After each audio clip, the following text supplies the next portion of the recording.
আমি তারেক জিয়ার দৃষ্টি আকর্ষণ করছি, আপনার এই অবসরপ্রাপ্ত দুই শিক্ষক নেতা উল্টা পাল্টা বুঝিয়ে আপনার মহাসচিব সহ জনাব রিজভী সাহেব সহ তাদেরকে ভুলভাল বুঝিয়ে সারা বাংলাদেশে ৬ লাখ শিক্ষক কর্মচারী পরিবারকে ইতিমধ্যে বিএনপির বিপক্ষে দাঁড় করিয়ে দিয়েছে। বিএনপির হাইকমান্ডের দৃষ্টি আকর্ষণ করছি, বিশেষ করে আমি ভারপ্রাপ্ত চেয়ারম্যান মহোদয়, যিনি যাকে আমি ব্যক্তিগতভাবে পছন্দ করি, জনাব তারেক রহমান, আপনি শহীদ প্রেসিডেন্ট জিয়াউর রহমানের ছেলে, আপনি বাংলাদেশের লক্ষ কোটি জনতার হৃদয়ের মণি। আমি আপনাকে অনুরোধ করতে চাই, ৬ লক্ষাধিক শিক্ষক পরিবারের পক্ষ থেকে অবিলম্বে সেলিম ভূঁইয়া, জাকির হোসেনকে আপনার দলের সকল দায়িত্ব থেকে যদি অব্যাহতি না দেন, আগামী নির্বাচনে ৬ লক্ষাধিক শিক্ষক পরিবার ব্যালটের মাধ্যমে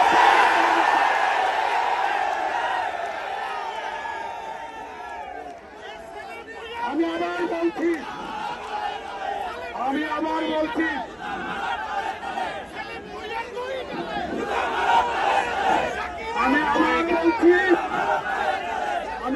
বলছি বাংলাদেশের আপুসীন নেত্রী ২০০১ সালে ৪ দলীয় জোটের ব্যানারে ব্রাহ্মণবাড়িয়া সদর এমপির সাথে বিভিন্ন এলাকায় আপনার নামে স্লোগান দিয়েছি, এমপির নির্বাচনী সভায় বক্তব্য দিয়েছি। আপনাকে আমরা পছন্দ করি হৃদয় থেকে। এই দালালগুলোকে যদি আপনি দায়িত্ব থেকে অব্যাহতি না দেন, আমরা যারা আপনাকে ভালোবাসি, আমরা যারা আপনাকে পছন্দ করি, আপনার দলকে কিন্তু আমরা আপনাকে সাপোর্ট দিতে পারবো না।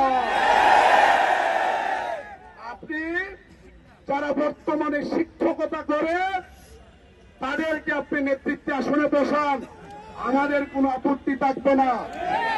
কিন্তু দালাল অবসরপ্রাপ্তদেরকে বসিয়ে রাখলে ৬ লক্ষ শিক্ষক কর্মচারী পরিবার ব্যালটের মাধ্যমে আগামী নির্বাচনে জবাব দিবে।